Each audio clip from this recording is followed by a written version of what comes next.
আসসালামু আলাইকুম। আমার চ্যানেলে আপনাদের সকলকে স্বাগতম। আজকে বিভিন্ন নিউজ পোর্টাল এবং অনেক টেলিভিশনে প্রচার করছে দুবাইতে সড়ক দুর্ঘটনায় মাশরাফি বিন মুর্তজা মারা গিয়েছে।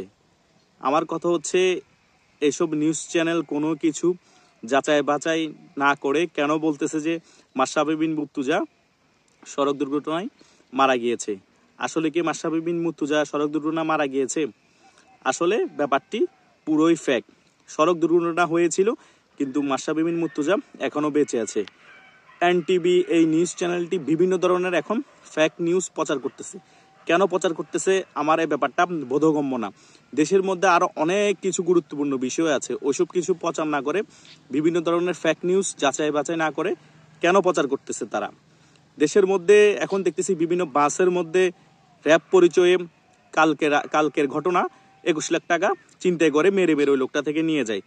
তারপরে বিভিন্ন জায়গায় পুলিশ পরিচয়ে বাসার মধ্যে ডাকাতি হচ্ছে, আর্মি পরিচয়ে বিভিন্ন জায়গায় অপকর্ম চলতেছে। সেই সব বিষয়ে নিউজ করতেছে না।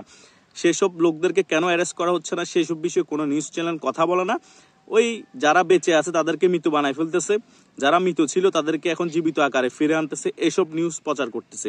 দেশের মধ্যে গিয়ে গুরুত্বপূর্ণ আর কোনো বিষয় নেই। ফেক নিউজ ছড়ানো ছাড়া এই নিউজ চ্যানেলগুলা একটা দেশের স্তম্ভ, কিন্তু তারা কি কাজ করতেছে?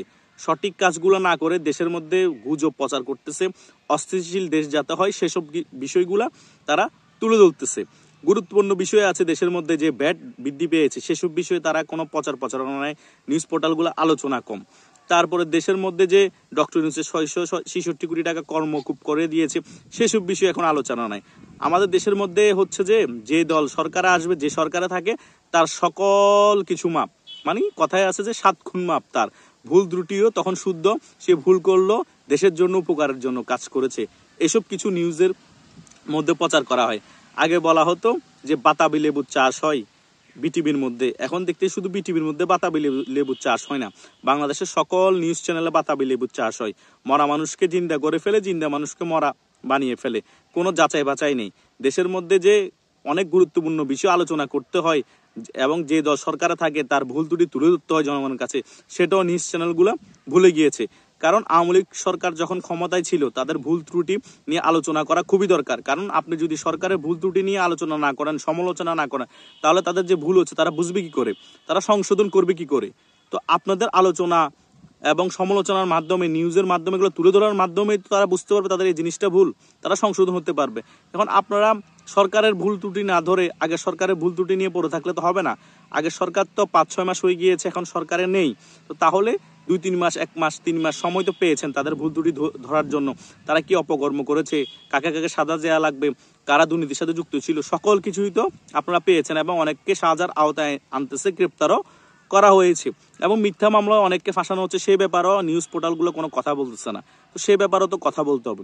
আপনারা দেশের একটা গুরুত্বপূর্ণ স্তম্ভ, তো আপনারা যদি দেশের জনগণের পক্ষে কথা না বলে শুধু সরকারের পক্ষে কথা বলেন, সরকারের সকল ভুল ত্রুটি শুদ্ধ আকারে প্রচার করেন এবং মাশরাফির মতো গুরুত্বপূর্ণ একটা ব্যক্তি দুর্ঘটনা আক্রান্ত হয়েছে সেই বিষয়ে যাচাই বাছাই না করে সে মারা গিয়েছে আপনারা ফলাও প্রচার করতেছেন, এটা কি ধরনের অবস্থা? আমি তো বুঝতেছি না বাংলাদেশে।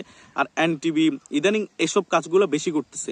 যমুনা টিভি ও মাঝখান দিয়ে করেছিল, এখন যমুনা টিভিটা দেখতে পাচ্ছি না, কিন্তু এনটিভি এই ব্যাপারটা ফলাফল প্রচার করেছে মাশরাফি বিন মুর্তজা মারা গিয়েছে। তা আমি বিশেষভাবে অনুরোধ করব যেসব নিউজ চ্যানেল আছেন এবং ইউটিউবের চ্যানেল আছে তারা সকল নিউজ তথ্য উপাত্ত নিয়ে যাচাই বাছাই করে নিউজগুলো শেয়ার করবেন। আর দেশের মধ্যে যে অনেক গুরুত্বপূর্ণ ঘটনা ঘটে যাচ্ছে, অঘটন ঘটতেছে, সেসব বিষয়েও ফলাভাবে প্রচার করবেন। আপনাদের কাছে উদাত্ত আহ্বান আমার। ধন্যবাদ সকলকে।